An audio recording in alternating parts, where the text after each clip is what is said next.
Hello दोस्तों, good morning. मैं हूं राहुल और आप देख रहे हैं पीएसबी एजुकेशनल अड्डा। तो दोस्तों, आज है 24 मई और 24 मई के अंतर्गत बनने वाले जितने भी महत्वपूर्ण क्वेश्चंस हैं उस क्वेश्चंस को आज देखेंगे। तो वीडियो को लाइक करें, शेयर करें और एक स्टडी रिलेटेड ग्रुप में ज़रूर शेयर करें। चलिए, तो आज का पहला क्वेश्चन देखते हैं। जितने भी इंपॉर्टेंट क्वेश्चन हैं एक एक करके देखते हैं। तो नेक्स्ट क्वेश्चन क्या है? तो अंतर्राष्ट्रीय जैव विविधता दिवस कब मनाया गया है? तो हाल ही में अंतर्राष्ट्रीय जैव विविधता दिवस मनाया गया है। कब मनाया गया? 22 मई को अंतर्राष्ट्रीय जैव विविधता दिवस मनाया गया। संयुक्त राष्ट्र या यूनाइटेड नेशन जो है, संयुक्त राष्ट्र द्वारा हर साल इसे 22 मई को मनाया जाता है। और मानवीय गतिविधि के कारण जो जैविक विविधता में जो महत्वपूर्ण कमी आती है उसके बारे में जागरूक करते हैं। देखिए, जैव विविधता है क्या? हमारे पृथ्वी पे, यह जो हमारी पृथ्वी है, जीवन पृथ्वी, जीवन शक्ति पृथ्वी मानिए, जिस पे जीवन है, इस पे विभिन्न प्रकार के एक समुदाय में डिफरेंट टाइप के क्या हैं, जीव रहते हैं। यही जो जीव निवास करते हैं, एक स्थल मंडल जहाँ पे सारी जीवें निवास करते हैं, उसमें जो विविधता है इसी को हम जैव विविधता कहते हैं। और एक जीव दूसरे जीव पे जो अति दोहन तरह से टूट पड़ते हैं, उसी के बारे में जागरूकता बढ़ाने के लिए जैव विविधता दिवस मनाते हैं। कब? 22 मई को मनाते हैं। और इसकी थीम क्या थी इस बार की? इस बार जो 2020 में जैव विविधता दिवस मनाया गया, इसकी जो थीम थी क्या थी? Our solution are in nature, यानी कि हमारी जो समाधान है वो प्रकृति में ही है। तो चलिए, और इस पे एक और मैटर समझ जाइए। सतत विकास क्या है? सतत विकास यानी सस्टेनेबल डेवलपमेंट, इसी चीज़ से संबंधित है सतत विकास। तो देखिए, सतत विकास से हमारा अभिप्राय वैसे विकास से होता है जो हमारी भावी पीढ़ी यानी भविष्य में आने वाली जो पीढ़ी है, भावी पीढ़ी की अपनी ज़रूरतें पूरा करने की जो योग्यता और क्षमता है उसे प्रभावित किए बिना वर्तमान समय की आवश्यकताओं को पूरा करे। यही होता है सतत विकास। और इसका एक अभिन्न अंग है क्या? पर्यावरण संरक्षण। आप पर्यावरण संरक्षण करेंगे तो उसमें जैव विविधता का संरक्षण होगा ही। तो चलिए, अंतर्राष्ट्रीय जैव विविधता दिवस कब मनाया गया? 22 मई को मनाया गया। किसके द्वारा ये सेलिब्रेट किया जाता है? यूनाइटेड नेशन यानी कि संयुक्त राष्ट्र के द्वारा। तो इसकी बात कर लेते हैं। तो संयुक्त राष्ट्र जो संघ है, यूनाइटेड नेशन ऑर्गेनाइजेशन, इसकी जो स्थापना हुई थी 24 अक्टूबर को हुई थी, 1945 में हुई थी। और इसका हेडक्वार्टर कहाँ है? न्यूयॉर्क। न्यूयॉर्क के हडसन में। न्यूयॉर्क कहाँ है? अमेरिका। इसके जो वर्तमान महासचिव हैं वो पुर्तगाली एंटोनियो गुटेरस हैं। कौन है? एंटोनियो गुटेरस हैं। और इसके जो प्रथम एशियाई यानी कि यूएनओ के प्रथम एशियाई जो महासचिव थे वो यू थांट, ये म्यांमार के थे। और यूएनओ के जो पहले कार्यवाहक महासचिव बने वो ग्लैडविन जेब बने थे। चलिए, ये यूके के थे, ग्लैडविन जेब, जो कि पहले कार्यवाहक महासचिव बने थे। अदर ऑप्शन की अगर बात करें तो 21 मई को हाल ही में वर्ल्ड टी डे मनाया गया है। 20 मई को क्या मनाया गया? विश्व मेट्रोलॉजी डे। और 18 मई को क्या मनाया गया है? तो म्यूजियम डे। चलिए, नेक्स्ट क्वेश्चन देख लेते हैं अगले क्वेश्चन को। हाल ही में केंद्र सरकार द्वारा किस राज्य की कोणार्क सूर्य मंदिर को सनराइज करने की योजना शुरू की है? सनराइज करने की।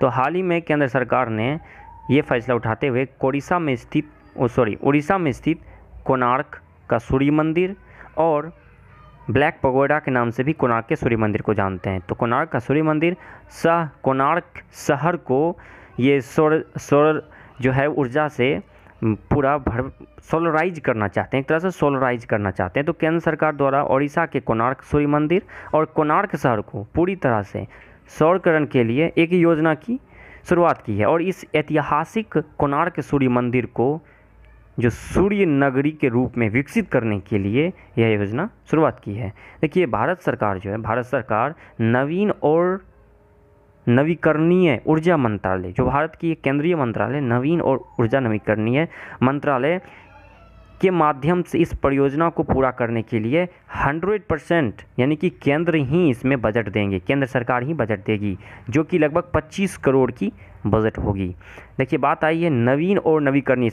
केंद्र सरकार किसके समझौता करके ये योजना को पूरा करेंगे? तो नवीन और नवीकरणीय ऊर्जा मंत्रालय। तो बात कर लेते हैं नवीन और नवीकरणीय ऊर्जा मंत्रालय के वर्तमान राज्य मंत्री कौन है? तो राजकुमार सिंह इसके वर्तमान राज्य मंत्री हैं। और इसके हाल में सचिव किसे नियुक्त किया गया है? नवीन और नवीकरणीय ऊर्जा मंत्रालय के, तो इंदु शेखर चतुर्वेदी को किसके जगह पे? संतोष कुमार की जगह पे। और हाल ही में संतोष कुमार को क्या बनाया गया है? तो संतोष कुमार को बनाया गया है, अनंत कुमार की जगह पर इंदु शेखर चतुर्वेदी को चुना गया है और अनंत कुमार को बनाया गया है संस्कृति मंत्रालय में सचिव। चलिए अदर ऑप्शन की बात करें तो बंगाल, तो बंगाल में और उड़ीसा में, हाल ही में बंगाल और उड़ीसा जो है एक तूफान जो जिसका नाम है अम्फान, इससे बहुत ज़्यादा पीड़ित थे। कोविड-19 के साथ साथ अम्फान ने इसमें तबाही मचा रखी है। उड़ीसा के सीएम की बात करें तो नवीन पटनायक हैं और गवर्नर गणेशी लाल हैं। कर्नाटक स्वास्थ्य अदालत प्रारंभ करने वाला भारत का पहला राज्य हुआ। उत्तराखंड ये कृषि भूमि को पट्टे पर यानी लीज पर देने वाला जो पहला राज्य हुआ, कृषि भूमि को पट्टे पर देने के लिए नीति बनाने वाला पहला राज्य हुआ। चलिए नेक्स्ट क्वेश्चन देखते हैं। हाल ही में किस राज्य ने यूपी स्टार्टअप फंड की स्थापना की? देखिए इस फंड से ही पता चलता है किस राज्य का है, यूपी यानी उत्तर प्रदेश का है। तो हाल ही में उत्तर प्रदेश गवर्नमेंट ने यूपी स्टार्टअप फंड की स्थापना की है। देखिए उत्तर प्रदेश सरकार ने जो यूपी के सूचना प्रौद्योगिकी और स्टार्टअप नीति के तहत 2017 में जो नीति चली थी उसके तहत यूपी स्टार्टअप फंड की स्थापना की। इसके लिए यूपी गवर्नमेंट और सिडबी सिडबी के द्वारा यूपी गवर्नमेंट और सिडबी के बीच जो एक समझौता ज्ञापन पर हाल में इसके लिए हस्ताक्षर हुआ है, ठीक है, जिसमें जो फंड होगा वो सिडबी द्वारा प्रबंधित किया जाएगा। इस निधि में लगभग 15 करोड़ रुपया दिया जा चुका है, प्रारंभिक योगदान दिया जा चुका है। और इसका मुख्य उद्देश्य जान लीजिए क्या? इसका मुख्य उद्देश्य यूपी में विभिन्न क्षेत्रों में मौजूद पंजीकृत यानी रजिस्टर्ड स्टार्टअप उपक्रम जितने हैं उसको सहयोग करना है। चलिए सिडबी से हाथ मिलाया है, सिडबी से किसने? यूपी गवर्नमेंट ने। तो सिडबी है क्या भाई? तो सिडबी जो होता है ये होता है small industries development bank of India, और इसकी जो अपना स्थापना हुई थी वो 2 अप्रैल को हुई थी 1990 में। कहाँ पे? लखनऊ में इसका हेडक्वार्टर यूपी लखनऊ क्या है? ये राजनाथ सिंह का निर्वाचन क्षेत्र है, वही यूपी लखनऊ। और लखनऊ में ही भारत का पहला हेल्थ एटीएम स्थापित किया गया था, ये लखनऊ के चारबाग रेलवे स्टेशन पर। तो चलिए सिडबी की बात करते हैं। तो सिडबी के अध्यक्ष कौन है? अभी अध्यक्ष सह एमडी दोनों, प्रबंध निदेशक और अध्यक्ष दोनों, तो मोहम्मद मुस्तफ़ा, और इसकी स्थापना 1990 में हुई थी। चलिए नेक्स्ट क्वेश्चन देख लेते हैं। अदर ऑप्शन की अगर बात कर लें तो भारत का पहला टाइम बैंक कहाँ स्थापित किया गया है? तो भारत का पहला टाइम बैंक मध्य प्रदेश में। उत्तर प्रदेश में भारत का पहला गिद्ध प्रजनन संरक्षण केंद्र, साथ ही साथ भारत का पहला ट्रांसजेंडर यूनिवर्सिटी भी यहीं है। और केरल की बात करें तो केरल भारत का पहला डिजिटल गार्डन स्थापित है यहीं केरल में, और भारत का पहला डिजिटल राज्य अगर पूछे तो केरल ही है। हरियाणा, तो गौ संरक्षण पर विधि बनाने वाला, कानून पारित करने वाला भारत का पहला राज्य हरियाणा बना। हरियाणा के करनाल में ही दूध का जो है मुख्यालय है, यानी कि जो दूध उत्पादन होता है डेयरी, उसका मुख्यालय हरियाणा के करनाल में है। चलिए नेक्स्ट क्वेश्चन देखते हैं। पीपीई किट बनाने वाला दुनिया का दूसरा सबसे बड़ा देश कौन बना? तो पीपीई किट बनाने वाला दुनिया का दूसरा सबसे बड़ा देश अपना देश भारत बना है। देखिए पीपीई किट क्या है? Personal protective equipment. ये डॉक्टर, नर्स और बड़े बड़े उद्योग बिजनेसमैन जो ज़्यादा आदमी के संपर्क में रहता है, खासकर डॉक्टर और नर्स जितने भी हैं वो पीपीई किट का इस्तेमाल ज़्यादा करते हैं। और भारत इस रैंक पर आने के लिए ये पिछले 2 महीने में ये उपलब्धि हासिल की है पीपीई किट बनाने में, यानी कि पर्सनल प्रोटेक्टिव इक्विपमेंट। भारत इसके उत्पादन में दुनिया में दूसरा सबसे बड़ा उत्पादक देश तो बना, और ये सिर्फ चीन से ही पीछे है। इसके आगे क्या है? कौन है? चीन है। और सर्वाधिक इसका उपयोग कौन करते हैं? डॉक्टर और नर्स। जो मास्क होते हैं, जो आँख में लगाने वाले ग्लास होते हैं, वही पीपीई किट होते हैं। तो चलिए अदर ऑप्शन की अगर बात करें तो हाल ही में मैक्सिको जो है ये दुनिया का पहला शहर बना है, मैक्सिको सिटी, जो जलवायु आपातकाल घोषित किया है। ऐसे जलवायु आपातकाल घोषित करने वाला यानी क्लाइमेट इमरजेंसी घोषित करने वाला दुनिया का पहला देश ब्रिटेन बना था, यानी इंग्लैंड, और दूसरा देश आयरलैंड। लेकिन पहला शहर की बात करें तो मैक्सिको बना है। चलिए, और हाल ही में भारत ने अमेरिका के साथ मिलके उस वैक्सीन को कोविड-19 वैक्सीन को तैयार करने के लिए समझौता किया है। अदर ऑप्शन की नेक्स्ट क्वेश्चन की बात करें तो हाल ही में नाबार्ड ने खरीफ और प्री मानसून संचालन हेतु कितने रुपये की फंड जारी की है? सॉरी, यहाँ पे फ़ोन हो गया, फंड जारी की है। तो ये हाल ही में जो नाबार्ड है इसने 20,500 करोड़ की फंड जारी की है। देखिए, खरीफ के पहले के समय किसानों को आर्थिक मदद के तौर में देना और प्री मानसून तैयारी हेतु, मानसून आने से पहले तैयारी हेतु इस राशि को आवंटित किया है। देखिए, ये जो नाबार्ड है, नाबार्ड इसकी जो फुल फॉर्म होती है क्या होती है? National bank for agriculture and rural development. और इसने हाल ही में जो किसानों को सहायता दी है 20,500 करोड़ की, उसमें 15,200 करोड़ सहकारी बैंक के द्वारा और 5300 करोड़ RRB यानी कि ग्रामीण बैंक के द्वारा दिया जाएगा। और ये क्यों दिया जाएगा? तो खरीफ के पहले, खरीफ फसल जो होती है जो जून जुलाई में बोई जाती है, जिस समय तापमान ज़्यादा हो और आर्द्रता ज़्यादा हो, उस समय इससे बोई जाती है और इसे जो काटी जाती है ये अक्टूबर और नवंबर की समय होती है, जिस समय शुष्क समय होता है। और इसी खरीफ फसल के पहले के समय में किसानों को आर्थिक मदद के रूप में देगा और प्री मानसून तैयारी हेतु इस राशि को आवंटित किया है। तो देखिए, नाबार्ड ने किया है, तो नाबार्ड की बात कर लेते हैं। फैक्ट इससे नहीं आती है कि कितने रुपये देंगे, और इससे जुड़े जितनी भी जानकारियां हैं उससे कहीं से भी क्वेश्चन बन सकती है, इसलिए नाबार्ड के बारे में जान लेते हैं क्या है। तो national bank for agriculture and rural development, इसकी जो स्थापना हुई थी 12 जुलाई 1982 में हुई थी और इसका जो मुख्यालय कहाँ है? मुंबई में। और हाल ही में याद रखिएगा, हाल ही में नाबार्ड के जो अध्यक्ष नियुक्त किए गए हैं, मतलब सिफारिश की गई है और उसको मंजूरी मिल गई है। अभी तो डॉक्टर हर्ष कुमार भनवाला हैं, लेकिन कुछ दिन के बाद ही अब गोविंदा राजुलू चिंटला इन्हीं को नाबार्ड का अध्यक्ष बनाया गया है। चलिए नेक्स्ट क्वेश्चन देखते हैं। किस देश ने ओडिशा और पश्चिम बंगाल से टकराने वाले चक्रवात का नाम अम्फान रखा है? तो हाल ही में जो ओडिशा और पश्चिम बंगाल में आया है तूफान अम्फान, जो कि बहुत ज़्यादा कोविड-19 के साथ उस दोनों राज्य को, जितने ये ओडिशा और पश्चिम बंगाल में क्षेत्र हैं, उनको प्रभावित किया है।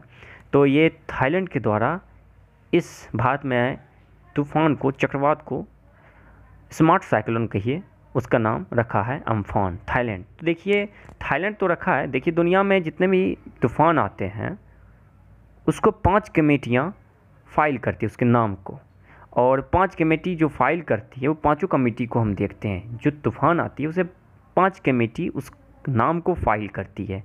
इस 5 कमेटी में पहला कमेटी का नाम है एस्केप टाइफून कमेटी, दूसरा का नाम है escape panel of triple cyclone, और तीसरा का नाम है RA first typical cyclone committee, चौथा RA 4 ट्रॉपिकल साइक्लोन कमेटी और पांचवा है RA 5 ट्रॉपिकल साइक्लोन कमेटी। देखिए, अम्फान तूफान साल 2004 में तैयार की गई तूफान की जो लिस्ट थी उसका आखिरी नाम था। जो एक नाम लिस्ट तैयार की जाती है, जो कि पिछले साल 13 नाम तैयार की गई थी 13 देश के लिए, 13 नाम तैयार की गई थी 13 देशों के लिए, जिसमें उस लिस्ट में आखिरी नाम इसी अम्फान का था। इस तूफान के नाम का प्रस्ताव थाईलैंड ने दिया था और इस बार थाईलैंड की तरफ से भेजे गए तूफान का नाम चुना जाना था, और इसीलिए भारत में जो तूफान ये आई इसका नाम अम्फान पड़ा। देखिए, हिंद महासागर क्षेत्र जो है इसके 8 देश कौन कौन? Bangladesh, Bharat, Maldives, Myanmar, Oman, Pakistan, Thailand और श्रीलंका, ये सभी देशों ने आने वाले तूफानों का नामांकन हेतु 2004 से ये एक्ट बनाया कि नाम रखा जाएगा, और 2018 में इसमें कुछ देश और जुड़े, जैसे ईरान, कतर, सऊदी अरब, UAE, यमन को जोड़ा गया। और इसी के तहत इस बार थाईलैंड की बारी थी, इसने इन लिस्ट से एक नाम, जो कि पिछले साल भी आखिरी स्थान पे था, ये अम्फान रखा। Got it? चलिए अब नेक्स्ट क्वेश्चन देखते हैं। तो किसने रखा इसका नाम? तो थाईलैंड ने रखा, याद रखिएगा। नेक्स्ट क्वेश्चन देख लेते हैं। हाल ही में भारतीय वायुसेना ने अपनी कितनी बजट की 3 परियोजनाओं को निलंबित कर दिया है? तो भारतीय वायुसेना जो एयरफोर्स है, इसने 3 ऐसी अपनी जो पायलट प्रोजेक्ट है उसको निलंबित कर दिया है। वो 8,000 करोड़ की थी, 8,000 करोड़ की थी। इसमें 3 बड़ी अधिग्रहण परियोजनाओं को रोकने का निर्णय लिया, क्योंकि केंद्र सरकार ने जो अभी स्वदेशीकरण का एक मजबूत बुनियादी ढांचा तैयार किया है, जिसको थल सेना ने भी सपोर्ट किया है, और अब एयरफोर्स ने भी अपने 3 परियोजनाओं, बड़े परियोजनाओं को निलंबित करके ये स्वदेशीकरण में सपोर्ट किए हैं। देखिए इसमें जो परियोजना थी, इस परियोजना में ब्रिटेन से 20 अतिरिक्त हॉक प्लेन और 38 ब्लास्टर बेसिक ट्रेनर के साथ विमान खरीदना था और यूएसओ मतलब कि अमेरिका के इंजन के साथ 30 जगुआर लड़ाकू विमान को अपग्रेड करने की योजना थी, जो कि अब निलंबित कर दी है। 8,000 करोड़ की ये योजना थी। हाल ही में स्वदेशीकरण को बढ़ावा देने हेतु अपने कैंटीनों में स्वदेशी वस्तुओं प्रोडक्ट को बेचने के लिए CAPF यानी केंद्रीय सशस्त्र पुलिस बल, जिसमें ये एक संगठन है जिसमें BSF, CRPF, CISF, SSB, ITBP ये सभी सेना की टुकड़ियाँ आती है, इसको बोलते हैं CAPF। ये गृह मंत्रालय के अंदर आती है। तो गृह मंत्रालय का ही ये फैसला था कि स्वदेशीकरण को बढ़ावा देने के लिए इस कोविड-19 महामारी से हुए जो आर्थिक नुकसान है उसको भरपाई करने के लिए हम अपने प्रोडक्ट को ज़्यादा यूज करें। ठीक, इसीलिए स्वदेशीकरण में अभी सारे जितने भी भारत के यूनिट हैं वो अपनी भागीदारी निभा रहे हैं। तो ये एयरफोर्स ने ये 8,000 करोड़ की 3 बड़ी परियोजना को निलंबित कर दिया है। चलिए नेक्स्ट क्वेश्चन देखते हैं। हाल ही में नेपाल द्वारा अपनी नई राजनीति नक्शा को, पॉलिटिकल जो नक्शा है उसको मंजूरी दी है, जिसमें भारत के किन भागों को आप देख पाएंगे। तो हाल ही में नेपाल जो है, जो 3 विभाजित क्षेत्र है भारत से नेपाल का, वो लिपुलेख, काला पानी और लिम्पियाधुर है। इस तीनों को उसने क्या किया है, अपने राजनीतिक जो नक्शा तैयार किया इस बार का, उस नक्शा में लिपुलेख, काला पानी और लिम्पियाधुर को दिखाया गया। लिपुलेख जो उत्तराखंड के आसपास है, ऊपर में ही नेपाल के पास सटा ही है, मानचित्र में देखिएगा तो ये तीनों को वो अपने नक्शा में दिखाया है। वो उसके अनुसार जो भारत जो 2019 में अपना नक्शा तैयार किया था उसमें लिपुलेख, काला पानी और लिम्पियाधुर को दिखाया। तो नेपाल ने उसके अपोजिट इस तीनों को अपने नए जो 3 दिन से 4 दिन पहले जो अपना एक राजनीतिक नक्शा दिया उसमें इस तीनों को दिखाया है, उसका विरोध किया है। देखिए नेपाल की बात आई है तो नेपाल जो है, नेपाल ये दुनिया का पहला ऐसा देश है जो कि कभी गुलाम नहीं हुआ है। तो चलिए ये तो बेसिक क्वेश्चन था। नेपाल के भी वर्तमान में राष्ट्रपति कौन है, तो विद्यादेवी भंडारी, और प्रधानमंत्री कौन है, KP शर्मा ओली यानी खड़ग प्रसाद शर्मा ओली हैं। नेक्स्ट क्वेश्चन देखते हैं। कतर में भारत के राजदूत किसे नियुक्त किया गया, तो ये कुछ बिफोर क्वेश्चन लिए रिवीजन के लिए। तो कतर में हाल ही में कतर में भारत के राजदूत जो नियुक्त किए गए हैं वो दीपक मित्तल हैं। ये 1998 बैच के IFS यानी विदेश सेवा अधिकारी हैं। पीयूष अग्रवाल भी 1998 बैच के IFS ऑफिसर और ये बहरीन में राजदूत के रूप में नियुक्त किए गए। समीर अग्रवाल ये वॉलमार्ट इंडिया के CEO हाल ही में नियुक्त किए गए हैं। TS त्रिमूर्ति UN में यानी संयुक्त राष्ट्र में UN में राजदूत के रूप में नियुक्त किया गया TS त्रिमूर्ति, और ये जो हैं 1985 बैच के IFS यानी भारतीय विदेश सेवा अधिकारी हैं, जो कि जगह लिए किसके जगह पे, ये जगह लिए हैं सैयद अकबरुद्दीन के जगह पे। चलिए नेक्स्ट क्वेश्चन देखते हैं। हाल ही में गृह मंत्रालय की ओर से किस कार्ड धारक को सुरक्षित भारत आने की अनुमति दे दी है, सुरक्षित भारत आने की अनुमति दे दी है। तो देखिए जो वीज़ा और जो आने की जो परमिशन है उसको ग्रांट किया है और कुछ ढीलापन दिया है। तो इसके लिए कुछ एलिजिबिलिटी है, तो इसके लिए जो कार्ड होनी चाहिए वो कार्ड क्या है, ये क्वेश्चन का था। तो ये कार्ड है OCI कार्ड।